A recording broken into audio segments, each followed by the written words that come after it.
20 novembre 2001. Le satellite GeoEye-1 est en orbite autour de la Terre, au-dessus de la jungle tropicale d'Amazonie, au Brésil. Alors que la zone est en plein abattage, on découvre une terre qui était restée cachée par la végétation durant des siècles. En survolant la zone, le satellite s'arrête sur diverses marques au sol, qui s'apparentent à des tranchées, des fossés et des monticules de terre.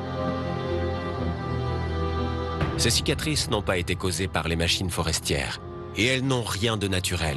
Elles forment des motifs bien distincts, dessinés par l'homme, dans l'une des régions les plus inhospitalières de la Terre. La première fois qu'on m'a montré les images, j'étais choquée. Ces marques ressemblent à une équation géométrique gravée dans le sol. Impossible que ce soit naturel. L'image satellite montre un plateau rectangulaire, entouré par un monticule, ainsi que d'autres lignes qui s'étendent jusque dans la jungle proche. Après analyse, on a noté que le motif principal est relativement grand, puisqu'il fait 260 mètres de long pour 200 mètres de large. Si ces marques ont bien été laissées par l'homme, alors il y avait bien plus qu'un simple village ici. Ce ne sont pas des structures ordinaires. En regardant les images de près, on peut deviner des murs et des fondations architecturales. La structure principale s'apparente beaucoup aux fondations des bâtiments de l'époque médiévale, comme les palais et les temples du Proche-Orient, ou les forteresses et autres châteaux de l'Europe féodale. Pourtant, les temples et les châteaux sont le fruit de peuples civilisés et on les trouve généralement dans des zones facilement habitables, pas au milieu de l'Amazonie. Cette jungle tropicale est tellement hostile qu'elle ne pouvait abriter que des peuples très restreints, de petites communautés tribales. Il était impossible pour de larges populations de s'implanter dans cet environnement. Quel étrange royaume a donc bien pu exister dans une jungle aussi peu accueillante ? Il y a peut-être un indice dans le carnet de voyage d'un explorateur qui, en 1925, a réussi à s'aventurer aussi profond dans la forêt amazonienne. Un soldat anglais, le lieutenant-colonel Percy Harrison Fawcett. Percy Harrison Fawcett a été le dernier grand explorateur des périodes victoriennes et édouardiennes. Ces aventuriers se lançaient sur des terres inconnues avec une simple machette pour équipement. Fawcett est envoyé en Amérique du Sud par la Royal Geographical Society pour faire du repérage dans la jungle. Mais après avoir longuement étudié les archives et les légendes de cette terre, il est convaincu que les vestiges d'une cité antique se cachent au cœur de la jungle, une cité que certains appellent l'Eldorado. Pour certains, l'Eldorado est une ville faite d'or pur située sur la rive d'un lac. Pour d'autres, elle se trouvait en pleine Amazonie. L'Amérique du Sud a été très prisée des colons espagnols grâce notamment à son abondance en or. Les conquistadors avaient même entendu parler d'un royaume où le roi se faisait recouvrir une fois par an de poussière d'or. Et les colons espagnols ont retenu le nom de ce roi, El Hombre Dorado, l'homme en or.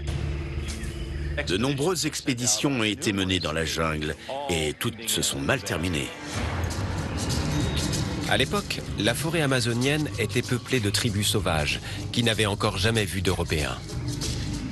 Plusieurs centaines de personnes sont mortes durant ces expéditions, tuées par les indigènes.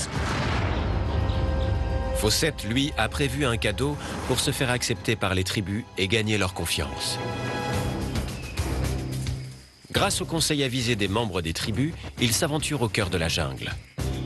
Même si en Angleterre, peu croyaient en lui. À l'époque, la plupart des gens le pensaient fou, notamment parce que jusque-là, personne n'avait pu trouver l'Eldorado. Fawcett était déterminé à leur prouver qu'ils avaient tort, et il ne vivait plus que pour cette idée. En cherchant la ville de Z, comme il aimait à l'appeler, il est arrivé jusqu'à une zone très proche de l'endroit sur l'image satellite. Il note dans son carnet ce qu'il a découvert là-bas. Il décrit avoir grimpé un énorme monticule de terre et une fois au sommet, il pouvait en distinguer un autre non loin. Entre ces différents monticules, il a observé des lignes parallèles creusées à même le sol, cachées dans la jungle. Une espèce de sentier. Les monticules qu'a vu Fawcett seraient-ils les mêmes que ceux du satellite? Ou y en a-t-il d'autres à proximité? Fawcett pense être sur le point de découvrir la cité antique, mais en empruntant le sentier, il finit par arriver dans une jungle peuplée par des cannibales. Les guides prennent peur et décident de rebrousser chemin. Seuls Fawcett et 2 indigènes continuent à avancer.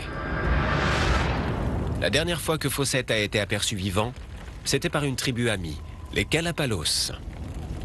Ils avaient parlé à Fawcett de l'histoire légendaire qu'ils racontent depuis des générations. Malgré ça, Fawcett et ses 2 compères ont insisté pour continuer à avancer vers l'est, en direction de ce que les Kalapalos appelaient les Indiens féroces. La tribu a prévenu Fawcett qu'il ne devait pas y aller, parce qu'il n'en reviendrait pas vivant. Mais Fawcett était têtu.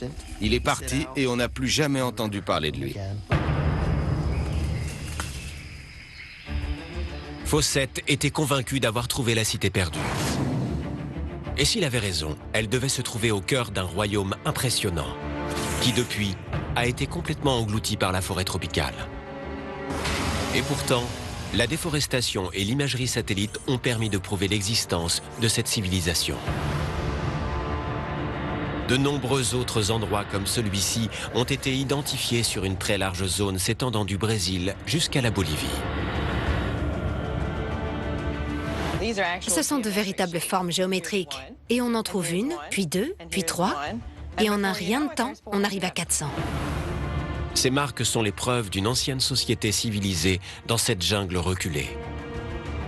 De toute évidence, Fawcett avait vu juste. Un ancien grand royaume se trouvait à cet endroit. Ce devait être l'une des civilisations anciennes les plus riches de la Terre. Grâce à cette découverte, et pour la toute première fois, la légende de l'Eldorado est enfin étayée par des preuves concrètes. Une technologie que Fawcett n'aurait jamais imaginée a réussi là où il avait échoué. Si les satellites viennent bel et bien de lever le mystère de l'Eldorado, alors un trésor merveilleux attend celui ou celle qui trouvera la cité. Il y a une montagne d'or qui n'attend que d'être découverte.